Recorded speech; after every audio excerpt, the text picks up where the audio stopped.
الحمدللہ رب العالمین والصلاة والسلام علی سید المرسلین اما بعد فاعوذ باللہ من الشیطان الرجیم بسم اللہ الرحمن الرحیم۔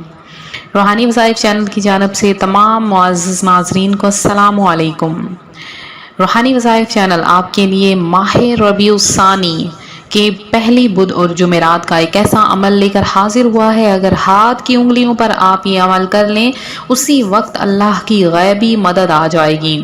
یہ اتنا خاص اور پر اثر وظیفہ ہے، اس وظیفے کی برکت سے بہت سے لوگوں نے اپنی حاجتوں کو پورا کروایا ہے۔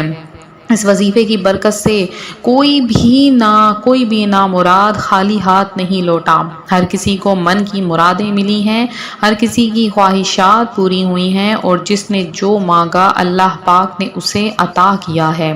تو آج ایک ایسا خاص عمل آپ کے لیے روحانی وظائف چینل لے کر حاضر ہوا ہے۔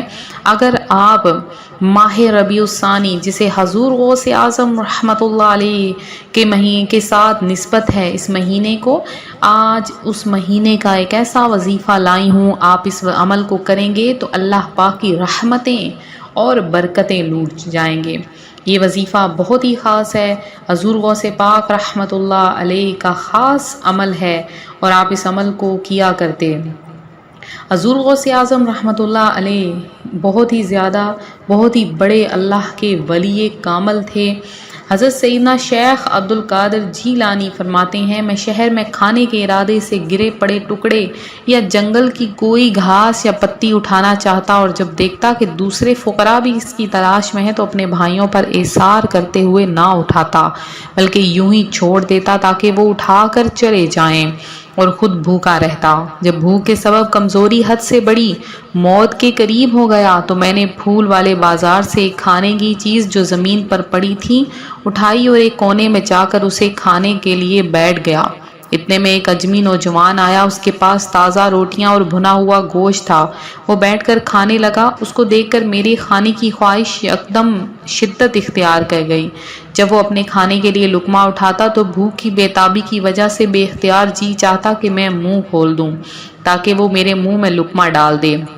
آخر میں نے اپنے نفس کو ڈانٹا کہ بے صبری مت کر، اللہ کریم میرے ساتھ ہے، چاہے موت آ جائے مگر اس نوجوان سے مانگ کر ہرگز نہ کھاؤں گا۔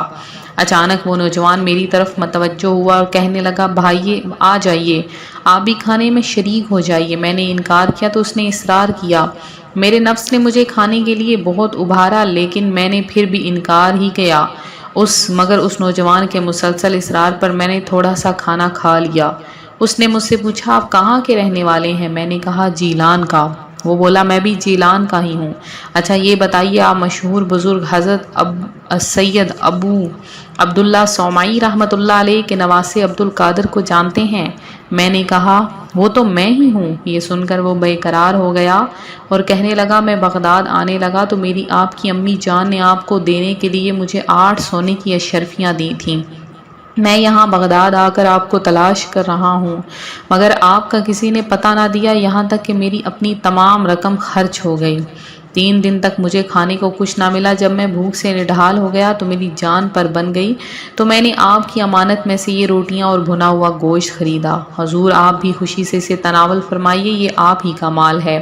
پہلے آپ میرے مہمان تھے اور اب میں آپ کا مہمان ہوں اور میں معافی کا طلبگار ہوں۔ میں نے مجبوری کی حالت میں آپ کی رقم ہی سے کھانا خریدا۔ میں بہت خوش ہوا۔ میں نے بچا ہوا کھانا اور مزید کچھ رقم اس کو پیش کی، اس نے قبول کی اور چلا گیا کہ طلب کا منہ تو کس قابل ہے یا غوث، مگر تیرے کرم کامل ہے یا غوث۔ اب میں نے آپ کو جو حقائق بتائی ہے اس سے کیسے حضور غوث اعظم کی دریا دلی کا پتہ چلتا ہے۔ ہمارے پیر و مرشد حضور غوث اعظم جنہوں نے سخت ضرورت اور بھوک کے باوجود غذا و رقم کے معاملے میں بے مثال ایثار سے کام لیا، جبکہ دوسری طرف ہمارا حال ہے کہ بھوکا رہنا پڑا تو بڑی دور کی بات ہے، بالفرض 11ویں شریف کی نیاز کی بریانی یا پلاؤ ہی سامنے آ جائے تو حرص کا ایسا غلبہ طاری ہو جاتا ہے کہ جی چاہتا ہے بس سارے کا سارا تھال ٹرے میں ہی کھا لوں۔ روحانی وظائف کے معزز ناظرین، خود بھی کھائیں اور دوسروں میں بھی تقسیم کیا کریں۔ اللہ کی مخلوق کی طرف بھی دیکھا کریں۔ کبھی بھی آپ کے دروازے پر کوئی سوالی آ جاتا ہے تو اسے خالی ہاتھ مت لوٹایا کریں، کیا پتہ وہ اللہ کی طرف سے ہی بھیجا گیا ہو۔ آپ حضور غوث اعظم بہت بڑے سخی تھے، سوالی کو کبھی خالی ہاتھ نہ لوٹاتے، مسکینوں اور غریبوں پر بے حد شفقت فرماتے، کمزوروں کے ساتھ بیٹھ کر کھاتے، انہیں بٹھا کر کھلایا کرتے، بیماروں کی عیادت فرماتے۔ آپ کے اصحاب میں سے کوئی حاضر خدمت ہوتا تو اس کی خبر گیری فرماتے۔ آپ ساتھ رہنے والے کی عزت کرتے اور اس کے ساتھ اچھے طریقے سے پیش آتے، جب اسے غم کی حالت میں دیکھتے تو اس کے غم کو دور فرما دیتے تھے۔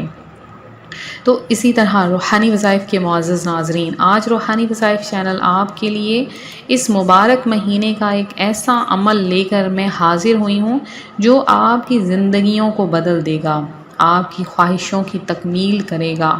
ایک ایسا عمل ہے، اگر اس عمل کو آپ کر لیں تو اللہ پاک آپ کے رزق میں اتنی وسعت عطا فرما دے گا کہ آپ مانگتے جائیں گے اور اللہ پاک آپ کو عطا کرتا جائے گا۔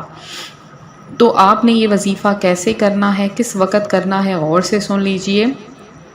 آپ نے بدھ اور جمعرات کے دن یعنی 2 دن لگاتار عشاء کی نماز کے بعد یا پھر ظہر کی نماز کے بعد آپ نے جائے نماز پر بیٹھ جانا ہے، اور ایسے بیٹھ جانا ہے اللہ کریم کے سامنے، بالکل فقیر بن کے جیسے بیٹھتا ہے اس طرح سے بیٹھ جانا ہے۔ اگر آپ بھی اپنی غربت سے نکلنا چاہتے ہیں، فقیری سے بادشاہی چاہتے ہیں زندگی میں، زندگی کے ہر مقصد میں کامیابی چاہتے ہیں، اللہ کی رحمتوں برکتوں کو دیکھنا چاہتے ہیں، اللہ کے معجزات دیکھنا چاہتے ہیں، تو آپ نے کیا کرنا ہے، سب سے پہلے 11 بار درود پاک پڑھنا ہے، اور پھر آپ نے اللہ پاک کا نام یا رزاقو یا رزاقو یا رزاقو، آپ نے یا رزاقو اس طرح سے پڑھنا ہے کہ آپ نے دائیں ہاتھ کی انگلی پر 33 بار یا رزاقو کو پڑھنا ہے، پھر آپ نے 33 بار اللہ پاک کا صفاتی نام یا واسیع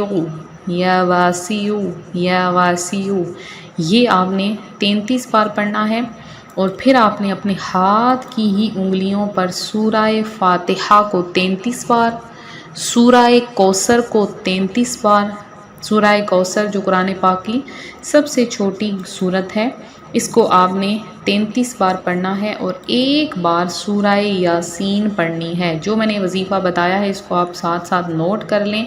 جن کے رشتوں میں بندشیں ہیں، کاروبار میں بندشیں ہیں، گھر میں لڑائی جھگڑے رہتے ہیں، گھریلو ناچاکیاں رہتی ہیں، گھر میں تمام افراد ایک دوسرے سے لڑتے رہتے ہیں، یہ وظیفہ کریں، انشاءاللہ تمام کے تمام اثرات کم ہو جائیں گے۔ اگر آپ کو نوکری نہیں مل رہی ہے، جاب نہیں مل رہی ہے، تو آپ اس کو ذہن میں رکھتے ہوئے یہ عمل کریں اسی ترتیب کے ساتھ جیسے میں نے آپ کو بتایا ہے کہ 33 بار یا رزاق، 33 بار یا واسع، 33 بار سورہ فاتحہ، اور 33 بار سورہ کوثر، اور 1 بار سورہ یاسین پڑھ کر دعا مانگیں، گڑ گڑا کر دعا مانگیں، جو جس بھی مقصد کے لیے دعا مانگیں گے اسی وقت اللہ کی غیبی مدد آ جائے گی۔ رزق کے لیے مانگنا چاہتے ہیں تو انشاءاللہ عز و جل ہر طرح کا رزق ملے گا، لیکن اس وظیفے کے لیے ایک ہی شرط ہے، باوضو حالت میں کرنا ہے۔ بہتر ہے کہ کوئی بھی نماز ادا کرنے کے بعد آپ اس وظیفے کو کریں، انشاءاللہ پھر دیکھیے گا کیسے آپ کی قسمت یہ وظیفہ چمکا دے گا۔ تو اللہ تبارک و تعالیٰ سے دعا ہے اللہ تعالیٰ ماہ ربیع الثانی کے صدقے میں اس 2 دنوں میں آپ کی تمام حاجتوں کو پورا کرے، آپ کے گھروں کو سکون اور امن کا گہوارہ بنا دے۔ مزید وظائف کے لیے روحانی وظائف چینل کو ضرور سبسکرائب کریں۔